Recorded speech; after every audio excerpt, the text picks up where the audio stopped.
Hey, what's up guys? Welcome to another episode of our Project Zomboid Masterclass series, and I gotta say, I am super excited to bring you this one because I've been waiting to talk about animals for a long time.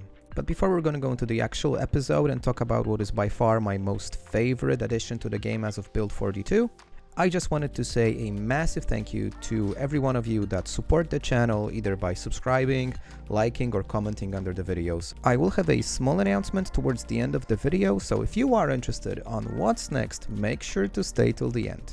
But enough of that, let's dive into the world of animals. So what is animal care? Well, it's a skill that allows the player to view more information about an animal, and it also increases the amount of resources harvested from the animal. The higher the skill level, the less likely the animals will be to break from being milked or sheared due to stress. Now there are various different types of animals that you can domesticate in build 42, and they are an extremely efficient and sustainable source of things like meat, eggs, wool, leather, milk. All of these are essential for long-term survival. And I just wanted to add a quick note that this is probably still work in progress because as of the latest update 42.7, they've added the ability to capture live raccoons using trapping. So my assumption is that just as you can do with rabbits, you will be able to probably domesticate and breed raccoons as well. If you want to know more about trapping, make sure to check out this episode of the masterclass. The link should be on the screen. But Gertrix, where to find the animals, you might ask? Well, there are several places you can look for. Now, the easiest and most diverse places to look for various different types of animals are all the commercial farms, which are spread across the entire map. This one right here, it's between Echo Creek and Irvington because that is where I've set up my base. And as you can see, it has plenty of different animals here. Now, if for some reason these large industrial farms are far away from you, you can always look outside. All the major cities, people tend to have their own small farms with various different types of animals. Now, the upside of the commercial farm is you can find pretty much all the species that you might be interested in one place. And if you're going for those smaller farms, you will probably be able to just pick one specific species. So it will take you more time to find all the different species you want to domesticate as part of your, base. Now, a few essential things you will need to move animals from place to place, depending on the animal's size, is a rope. As you can see me here hauling a cow using a rope. And the other thing you want to find and use is an animal trailer. Now, you will not be able to move animals around effectively without an animal trailer, so make sure to have one if you're really into animal care. And how to use the animal trailer, because this was not self-explanatory when I started playing. You need to approach the animal trailer, right-click on it, and choose from the drop-down menu either put the animal in the trailer or check animals in the trailer if you want to unload them. Also, another note, for moving animals around, if you need a rope, you need an actual rope. A rope made out of sheets will not work, so you need to find an actual rope to transport all these kinds of animals, unless something changes in the future builds, but that is how it is for now. Now, smaller animals like chickens, turkeys, even sheep, you can simply pick up, but for bulls and cows or pigs, you need to use a rope to move them around. Now, animals do have their own needs. Those needs are obviously food and water. Some of the animals also require specific types of shelter. Like chickens, they need to have a hutch, otherwise they will not be able to survive long term. Now, the way that I like to do it in order to keep the animals hydrated and well fed is to simply build the default feeding burrows inside the specific areas where my animals are. Just a note, guys, technically you do not need to have a burrow to feed the animals. You can simply have the animal food on the ground and it will work just as fine. Okay, and now we need to talk about zoning and my experiences. Now, the zone is a player-defined area in which the animals should stay in, like on this example here. But what I've noticed is that without having a fence, some of my chickens started to wander away from the zone. And while the tooltip says that the animals should stay inside their zone, this does not happen for now, so my strong recommendation is to fence out every single animal zone you have. Also, it just simply looks cool and makes the game a bit more realistic and immersive, so for me, having fenced out areas just is the way to go. Like in this example. I mean, how cool is that, right? Okay, so let's talk about chickens first, but before we do that, just have a look that you can simply have the grass laying right on the ground, and the zone is going to show you that the animals do have food to consume.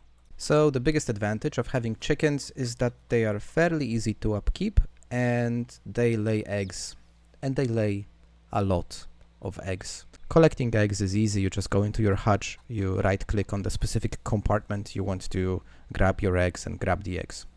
Now, one important note, eggs are not only the source of food, but eggs are also source of new chickens, and you can know if the egg is going to give you a chicken by hovering over your mouse, and if it's going to say fertilized, that is going to hatch into a new chicken if you just leave it be. In order to have your eggs fertilized, you obviously need, well, a cockerel. Now, chickens require limited maintenance. You need to remember to clean the hutch from time to time. You can check the dirtiness level of the hutch by checking your coop roost. In order to clean the hutch, you need a source of water and either a dishcloth or a bath towel or a mop. And the other thing which is wise to do is closing your hutch for the night. I've noticed multiple times that if you do not close your hutch at night, you might wake up in the morning like this. Cock. My cock. Where's my cock? What? Yeah, and in all seriousness, some of your chickens or turkeys might be missing, and you don't want that. Okay guys, we've talked about small chickens. Let's talk about the largest animals on your farms, which are cows. Now, cows' most precious, or at least in my opinion, the most precious product is their milk. But in order to get the cow to give you milk, first the cow needs to be pregnant. So you need to have a bull as well. There are no shortcuts, guys. No shortcuts. Now, one thing you need to remember and be aware of is where your bull is, because they have this really nasty habit of charging at you and, well, basically injuring you.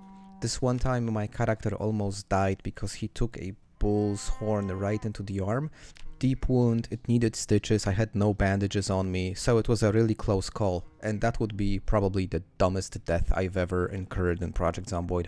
And just to add that rams also can do that, so both bulls and rams could be potentially dangerous for you. And actually the aggressiveness of both bulls and rams is also depicted by the fact that you should not have two males in the same farming zone. You will notice even in the tooltip it says that if you have more than one male, they are likely to attack each other. So now that you have a sustainable source of milk, the best thing you can do is turn that milk into butter. And in order to do that, first you need to craft a butter churner. Now, why is butter really useful? I explained that in detail in episode 2 of the masterclass, which is talking about managing the weight of your character, and the link to that episode should be again somewhere on the screen. I forgot to mention, but I think it's quite obvious, sheep also give milk, and the same mechanic is applied. So first the sheep need to be pregnant in order to be able to give milk. Now, sheep not only give you milk, but they are also a source of wool, and they do require an occasional maintenance. In order to shear the sheep, you need to have either manual or, as it was in my case, I was lucky enough to find electric sheep shears. Now, you can also craft your own shears by using metalworking. This was covered in the previous episode of the masterclass. Now, I will make a completely separate episode which is going to cover both tailoring and leatherworking, so we're not going to focus on this now. Just remember that from time to time your sheep need to be handled as well. And before we go into the absolutely heartless act of butchering your own animals, I want to quickly talk about maintaining wild animals like rabbits in this case. As already mentioned, Some wild animals can be caught using trapping skill. This was the case for rabbits up until 42.6. In build 42.7, this should also be available for raccoons. I'm gonna test it out later. Here you can see a small pen which I've built for my rabbits. For now only one, but I hope I'm gonna catch more, and it's already confirmed that they can breed as well. Okay, I was putting this off for long enough. Now we need to talk about killing your own animals and gathering food from them. In order to butcher your animals, it's wise to have a butchering hook. You can also do it on the ground, but having a butchering hook makes this process more efficient. And how it works is that you basically grab your dead animal, you approach the butchering hook, you right click on the butchering hook, and you add the corpse of your animal to that butchering hook in order to perform all the different things like gathering meat, gathering leather, and stuff like that. Now you need to have some sort of a knife on you in order to be able to do all of these things, and important to mention that the amount of meat that you can collect from a single animal will be determined by your butchering skill. So the higher the skill, the more meat, the higher quality of the meat. And I'm not gonna lie, this feels a little bit heartbreaking. I accidentally killed this cow with my truck. But yeah, I mean, it is what it is, right? You gotta survive somehow. And just before we close off this episode, couple of closing thoughts. You are able to collect blood using the butchering hook, but there is really no application for that blood for now. Maybe it will be useful in the future, but for now it makes no sense. Also, there is an option in the sandbox settings which is important to know, and that is called breeding seasons. This means if you either select this option or not, your animals will be able to breed only during specific periods of the year. So if you want to have more like immersive roleplay, you keep that on. If you want to have your animals breed all year, forget about it and make sure that it's unticked. And lastly, there is something which is called the fox meta, which is apparently a setting in the sandbox settings, which I personally was not able to find, guys. So if anyone was able to find that, please let me know in the comments. But the fox meta is basically what it means. It's randomly foxes killing your farm animals. Now, I had so much fun recording this particular episode for you guys. I really like this brand new mechanic that was added, and I see that it can grow even further with so many cool stuff that could be added, like using animal feces for composting, or adding new breeds of animals. I think this has so much potential. Now, the upcoming episode on the channel is going to talk about farming. I was actually hoping on doing farming first, but guess what? It takes time for crops to grow, so I need more time in game in order to be able to give you the entire farming experience. And as promised at the very beginning of the video, I do have a small announcement. I am planning on launching a small Discord community, so if anyone is interested in hanging out, talking about Project Zomboid, or maybe some other games or projects which we could do, I will share a link soon, so stay tuned for that. And finally, if you stayed till this point, you're an absolute legend. Let me know if you found this video interesting by leaving a like or a comment. That's it for today, guys. I'm Gertrix. Cheers.